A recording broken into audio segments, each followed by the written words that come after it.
ಕೆಲವೊಂದು ಜನ ಈಗ ಸಿಎಂ ಆಗಕ 1,000 ಕೋಟಿ ಹಿಡ್ಕೊಂಡು ರೆಡಿ ಆಗಿದ್ದಾರೆ ವಿರೋಧ ಪಕ್ಷದವ್ರನ್ನೆಲ್ಲ ಕೆಲವೊಂದು ಜನ 1,000 ಕೋಟಿ ರೂಪಾಯಿ ರೆಡಿ ಮಾಡ್ಕೊಂಡು ಸಿಎಂ ಆಗಕ್ಕೆ ರೆಡಿ ಆಗಿದ್ದಾರೆ ನೋಡ್ರಿ ಯಾರ್ಯಾರು 8 ಮಂದಿ ಮುಖ್ಯಮಂತ್ರಿ ಅಭ್ಯರ್ಥಿ ಇದ್ದಾರೆ ಕರ್ನಾಟಕದಾಗ ಅವರೆಲ್ಲರೂ ನಾನು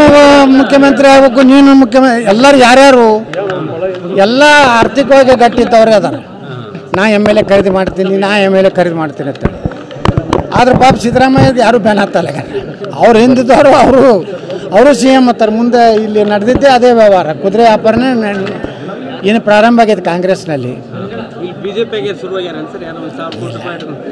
BJP ಒಳಗೇನವ್ರು ಯಾಕೆ ಅವ್ರು ಮೆಜಾರಿಟಿ ಇಲ್ಲ ಮತ್ತು ನಾವು ಒಪ್ಪೋದಿಲ್ಲ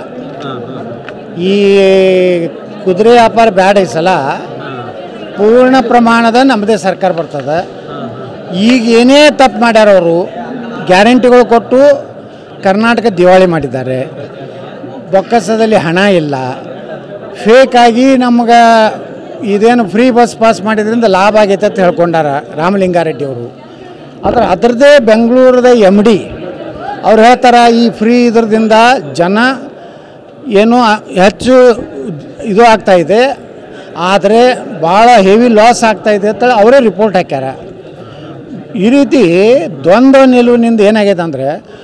ಇಂಥ ವ್ಯವಸ್ಥೆ ಒಳಗೆ ನಾವು ಆಗಲೇ ನಮ್ಮ ಪಕ್ಷದ ಹೈಕಮಾಂಡು ಯಾವುದೇ ಪರಿಸ್ಥಿತಿಯಲ್ಲಿ ಆಪ್ರೇಷನ್ ಮಾಡೋದಾಗಲಿ ಅವ್ರು ಖರೀದಿ ಮಾಡಿ ಯಾರೋ ಮಾಡ್ಬೇಕು ಅಂತಿರ್ಬೋದು ಅವ್ರ ಬಳಿ ದುಡ್ಡು ಇರ್ಬೋದು ಭಾಳಷ್ಟು ಭ್ರಷ್ಟಾಚಾರ ಮಾಡಿದ ಹಣ ಇರ್ಬೋದು ಯಾಕಂದ್ರೆ ಕೌಂಟಿಂಗ್ ಮಷೀನೇ ಸಿಕ್ಕಿದ್ದು ಎಂದೇ ಎಲ್ಲ ನೀವು ತಮಗೆಲ್ಲ ನೆನಪು ಮಾಡ್ಕೊರಿ ಅದಕ್ಕೆ ನಮ್ಮ ಹೈಕಮಾಂಡ್ ಒಪ್ಪೋದಿಲ್ಲ ನಾವು ನೇರವಾಗಿ ಈ ಸರ್ಕಾರ ವಿಸರ್ಜನೆ ಆಗಲಿ ರಾಜ್ಯದಲ್ಲಿ ಚುನಾವಣೆ ಆಗಲಿ BJP ಪೂರ್ಣ ಬಹುಮತ ಬರ್ತದೆ ಮತ್ತಿದು ಎಲ್ಲ ಇಷ್ಟೆಲ್ಲ ಗೊಂದಲಮಯದ ವ್ಯವಸ್ಥೆಯೊಳಗೆ BJP ಯಾವುದೇ ಪರಿಸ್ಥಿತಿಯಲ್ಲಿ ಸರ್ಕಾರ ಮಾಡಲಿಕ್ಕೆ ಒಪ್ಪಿಗೆ ಇಲ್ಲ ನಾ ಹೇಳಿದಲ್ರಿ ಎಷ್ಟು ಕಾಂಗ್ರೆಸ್ನಾಗ ಅದಾರ ಎಲ್ಲದ್ರಾಗೂ ಅದಾರ ಯಾರು ಅದಾರೂ ನೀವೇ ಅಂದಾಜು ಮಾಡಿ ಒಂದು ಅರ್ಧ ತಾಸದ ಪ್ರೋಗ್ರಾಮ್ ಮಾಡ್ಬೋದು ಹೀಗೂ ಉಂಟೆ ಮಾಡಿರಿ ನೀವು ಏನೋ ಅಂದ್ರೆ ಮಾಡಿ ನನ್ನ ಮ್ಯಾಗ ಹಾಕ್ತೀರಿ ನಾ ಹೇಳಿ ನೋಡ್ರಿ ಯಾವ್ದ್ರಿ ನಾ ಸತ್ಯ ಹೇಳೀನಿ ಸಿದ್ದರಾಮಯ್ಯವ್ರಿಗೆ ಅದಕ್ಕೆ ರಾಜೀನಾಮೆ ಕೊಡುತ್ತೇಳಿ ಈಗ ನಿಮ್ಮ ಗೌರವ ಉಳಿಬೇಕಾದ್ರೆ ನೋಡ್ರಿ ಇವತ್ತೇನಾಯ್ತು ಸಿದ್ದರಾಮಯ್ಯವ್ರ ಪರಿಸ್ಥಿತಿ ಹೈಕೋರ್ಟಿಗೆ ಹೋದವ್ರು ಯಾರು ಹೈಕೋರ್ಟಿಗೆ ಅವರೇ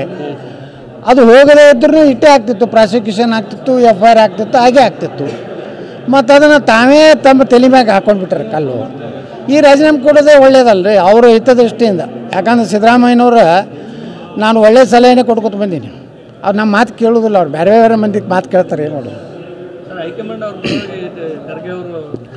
ಎಲ್ಲ ಫೇಕ್ ರೀ ನಿಮ್ಗೆ ಹೇಳೆ ಮೊದಲು ಸಿದ್ದರಾಮಯ್ಯನವ್ರದ್ದು ಈ ಮೂಡ ತೆಗೆದವ್ರು ಯಾರು ಅವರೇ ಮುಂದೆ ಮಲ್ಲಿಕಾರ್ಜುನ ಖರ್ಗೆ ಅವ್ರದ್ದು ರೀಲ್ ಓಡಿಸ್ಲಾಕತ್ತೀರಿ ನೀವು ರಾಜ್ಯದಾಗ ಮಲ್ಲಿಕಾರ್ಜುನ ಖರ್ಗೆ ಆಗುವ ಸಂಭವ ಅಂದ್ರಿ ಮಲ್ಲಿಕಾರ್ಜುನ ಖರ್ಗೆ ಅವ್ರದ್ದು 5 ಎಕರೆ ಜಮೀನು ಅದು ಅದು ಅವರೇ ನಾ BJP ಅವ್ರು ಏನೂ ಮಾಡಿಲ್ಲ ಪಾಪ BJP ಅವ್ರು ಪ್ರಯಾಸೇ ಮಾಡಿಲ್ಲ ಅವ್ರು ತಂದು ಕೊಟ್ಟಾರ ನಾವು ಹೇಳಿ ಇಟ್ಟೆ ಪಾದಯಾತ್ರೆ ಮಾಡಿಸೋರು ಅವರೇ ಮತ್ತಿನ್ನೂ ಏನು ಮಾಡಬೇಕು ಸರ್ ಇತ್ತೀಚೆಗೆ ವಿಜೇಂದ್ರ ಚಿತ್ರದುರ್ಗದಾಗ 14 ಅವರಿಂದ ಕಲಿಬೇಕಂದ್ರೆ ಏನಿಲ್ಲ ನಾವು